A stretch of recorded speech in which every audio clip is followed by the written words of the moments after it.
Imaginez que vous puissiez prédire l'avenir, non pas par magie, mais par des calculs mathématiques. Isaac Asimov l'a imaginé dans sa saga Fondation. Mais savez-vous que cette idée vient d'une découverte réelle faite il y a 337 ans?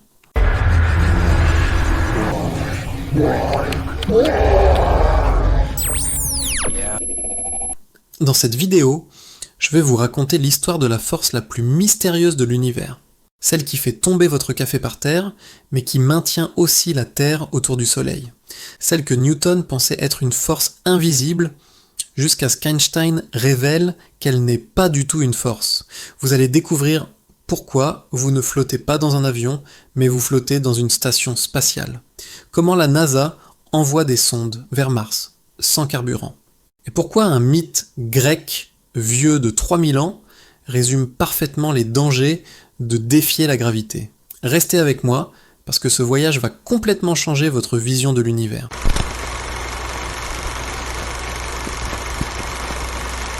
Permettez-moi de commencer par une question simple qui va vous paraître évidente. Combien pesez-vous? 70 kg? 85? Attendez, je viens de vous piéger. Vous ne pesez pas 70 kg. Vous ne pouvez pas peser des kilos. Imaginez un astronaute avec sa valise. Sur Terre, la balance affiche 100 kg. Il décolle vers la Lune. Là-bas, la balance affiche 16 kg. Puis il va sur Saturne. La balance explose à 106 kg. Est-ce que vous êtes avec moi? La valise est toujours la même. Même nombre de chemises, même nombre de livres. Alors qu'est-ce qui change? La réponse va vous sembler évidente maintenant, mais c'est la confusion la plus fréquente.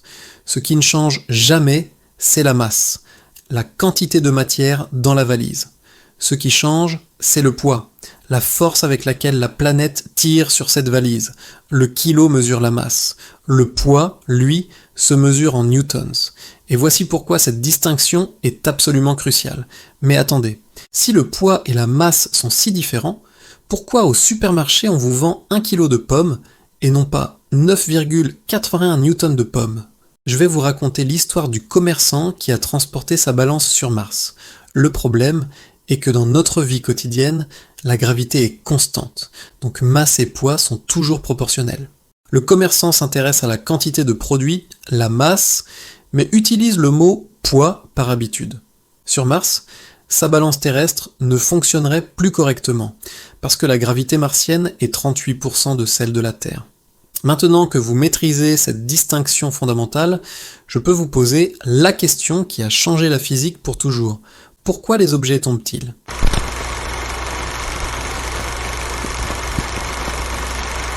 Nous sommes en 1666. Isaac Newton a 23 ans. La peste bubonique ravage l'Angleterre. L'université de Cambridge ferme ses portes. Newton retourne dans sa propriété familiale de Woolsthorpe. C'est là, dans l'isolement forcé, un peu comme notre confinement moderne, qu'il va avoir l'intuition la plus révolutionnaire de l'histoire des sciences. Selon la légende qu'il a lui-même racontée, Newton voit une pomme tomber. Mais au lieu de simplement la ramasser, il se pose une question. Pourquoi tombe-t-elle vers le sol, et non pas de côté, ou vers le haut? Et c'est là que son génie explose. Il lève les yeux vers la Lune et comprend quelque chose de fou. La force qui attire la pomme vers la Terre. C'est la même force qui maintient la Lune en orbite. Vous devez comprendre à quel point cette idée était radicale. À l'époque, tout le monde pensait que les lois du ciel et les lois de la Terre étaient différentes. Le monde sublunaire, notre monde, obéissait à des règles. Le monde supralunaire, les étoiles et les planètes, obéissaient à d'autres règles divines. Newton vient de les unifier. La gravitation est universelle. Elle affecte la pomme comme elle affecte la Lune, comme elle affecte le Soleil et les galaxies les plus lointaines. Mais si la pomme attire la Terre et que la Terre attire la pomme avec la même force, c'est la troisième loi de Newton. Alors pourquoi est-ce que la Terre ne monte pas vers la pomme? Pourquoi est-ce toujours la pomme qui tombe? La réponse est fascinante et va vous faire comprendre la véritable nature de la gravité. Newton a formulé sa loi mathématiquement. La force gravitationnelle dépend de deux choses. Premièrement, elle est proportionnelle au produit des masses.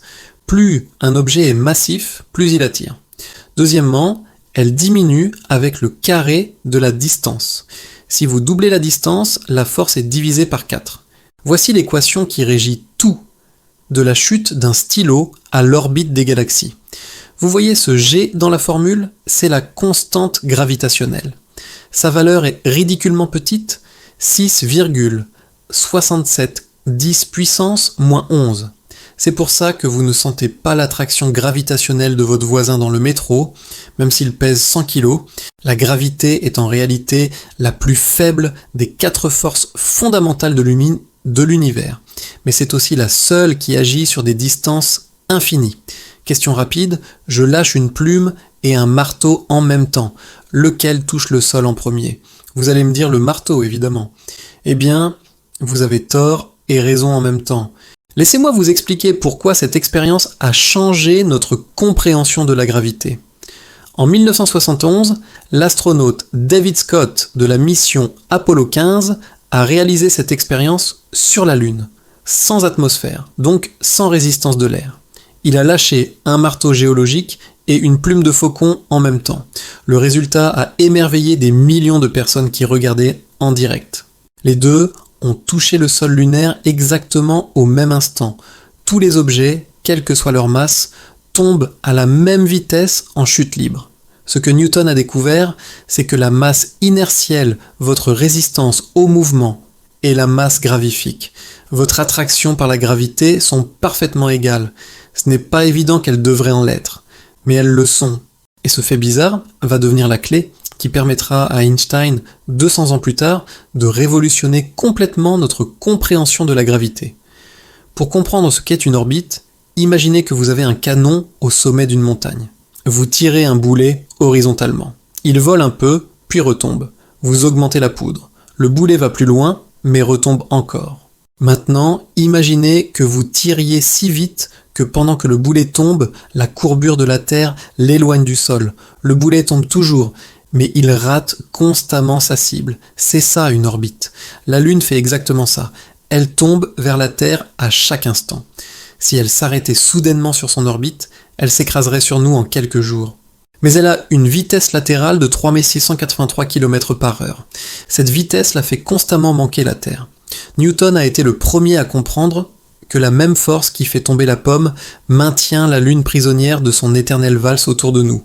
Mais l'histoire ne s'arrête pas là.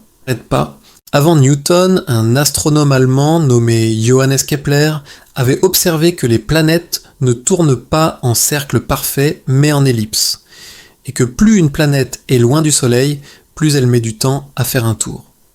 Newton a prouvé que ces observations de Kepler découlaient mathématiquement de sa loi de gravitation. Mercure, la plus proche, boucle son orbite en 88 jours. Neptune, la plus lointaine, prend 165 ans. Une seule loi explique tout, mais la théorie de Newton avait un problème gigantesque. Un problème tellement gênant que Newton lui-même le trouvait absurde. Comment la gravité peut-elle agir à travers le vide? Comment le Soleil peut-il instantanément attirer la Terre à 150 millions de kilomètres sans rien entre les deux? En France, les disciples de Descartes se moquaient ouvertement de Newton. Ils disaient « c'est de la magie, pas de la science ». Le vrai problème était l'instantanéité. La théorie de Newton supposait que si le Soleil disparaissait brutalement, la Terre le saurait immédiatement et s'envolerait en ligne droite. Pas dans 8 minutes, le temps que met la lumière à nous parvenir, mais instantanément. Cette action instantanée à distance violait un principe fondamental que personne n'avait encore découvert. Rien ne peut voyager plus vite que la lumière. Il faudra attendre Einstein pour résoudre ce paradoxe.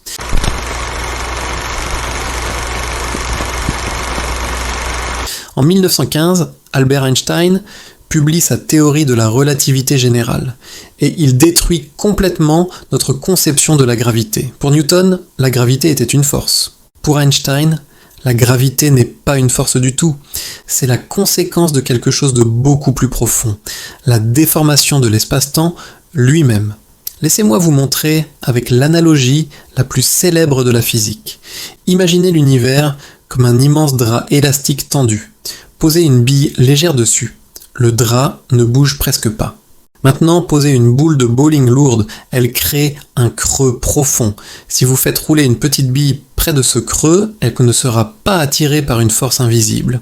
Elle suivra simplement la pente que la boule lourde a créée dans le tissu. C'est exactement ce que font les planètes.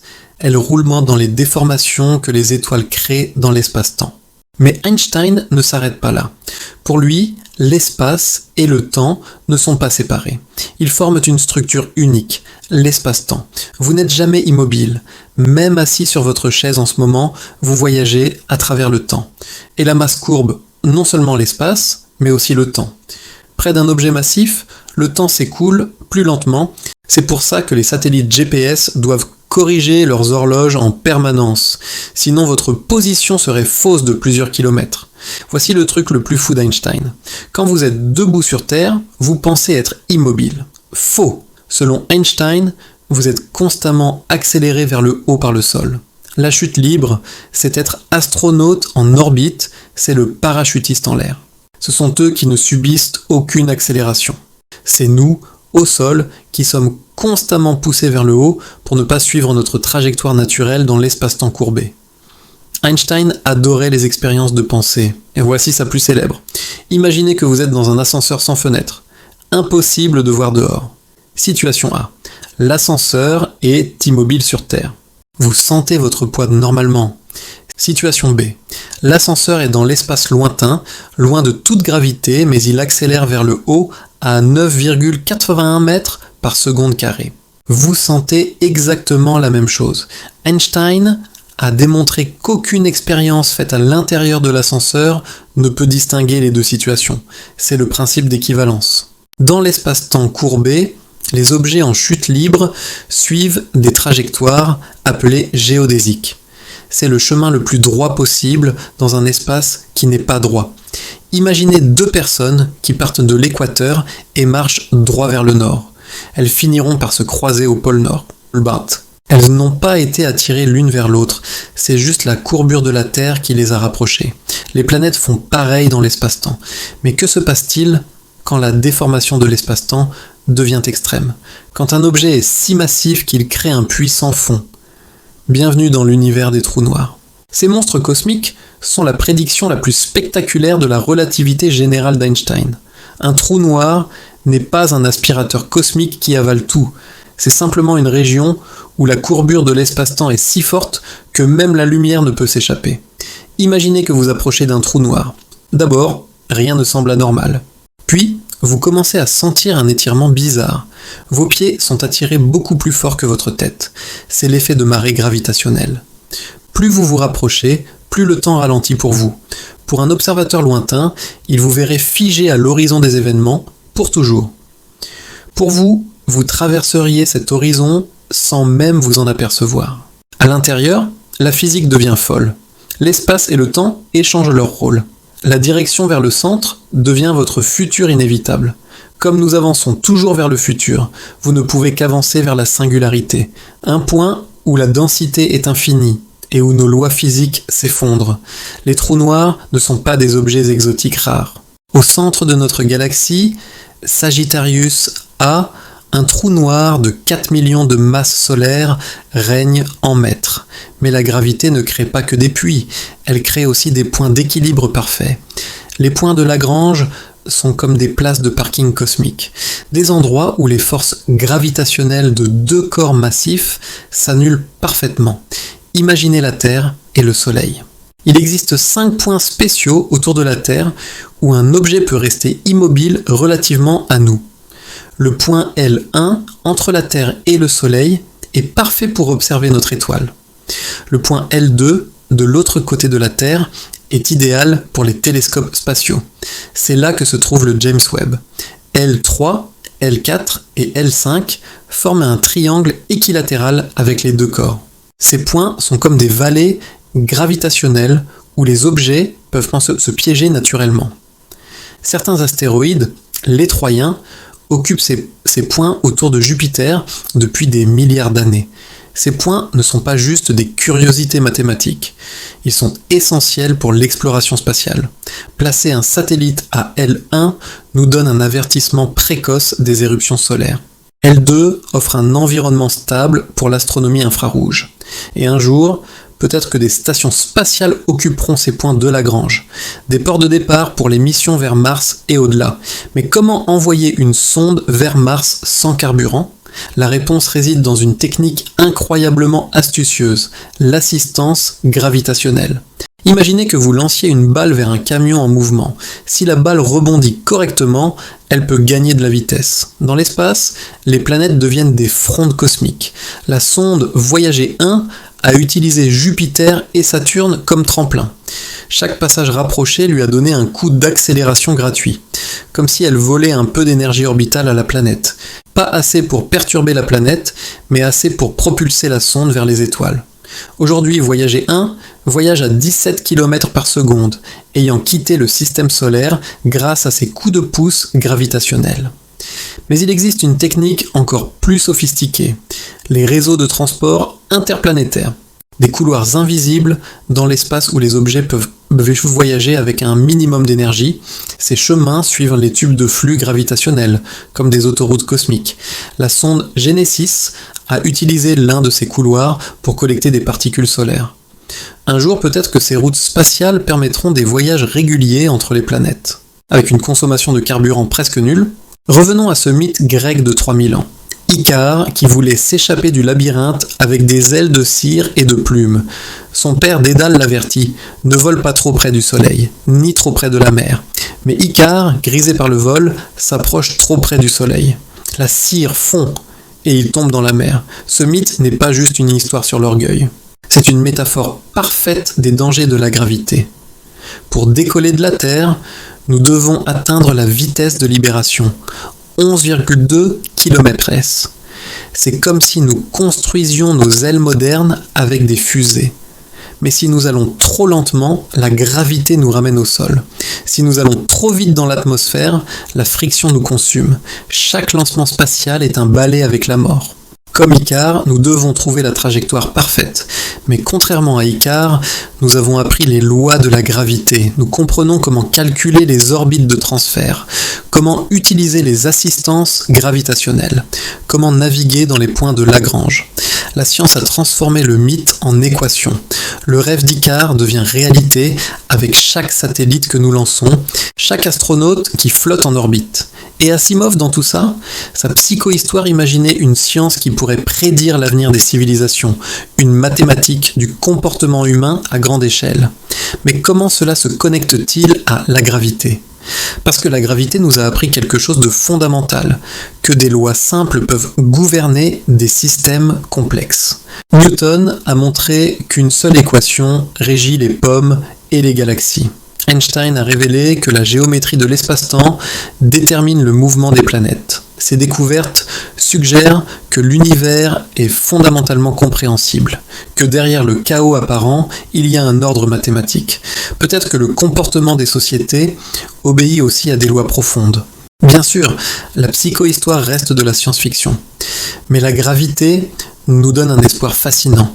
Si nous avons pu percer les secrets des étoiles, peut-être qu'un jour, nous comprendrons les mécanismes de l'histoire. La gravité est la première force de l'univers que nous avons vraiment comprise. Elle nous montre le chemin vers une compréhension plus profonde de tout. Nous avons commencé avec une pomme qui tombe, et nous avons terminé avec les mystères des trous noirs et les rêves de psychohistoire. Quel voyage!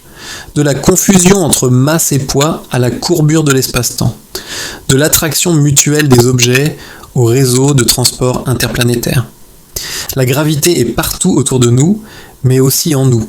Chaque fois que vous marchez sur Terre, vous ressentez la poussée du sol qui vous empêche de suivre votre géodésique.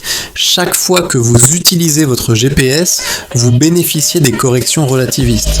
Chaque fois que vous regardez la Lune, vous voyez un objet en chute permanente.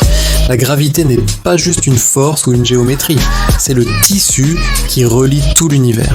La prochaine fois que vous verrez une pomme tomber, souvenez-vous que vous regardez la même force qui maintient les galaxies ensemble, la même force qui permet aux vaisseaux spatiaux de naviguer entre les planètes, la même force qui peut-être un jour nous révélera les lois de l'histoire. La gravité est la poésie de l'univers écrite en mathématiques, et nous commençons seulement à apprendre à la lire. Merci de m'avoir accompagné dans ce voyage. Si cette vidéo vous a fait voir le monde différemment, partagez-la avec ceux qui aiment comprendre comment les choses fonctionnent. Et n'oubliez pas, chaque fois que vous levez les yeux vers le ciel, vous regardez directement dans les courants de l'espace-temps.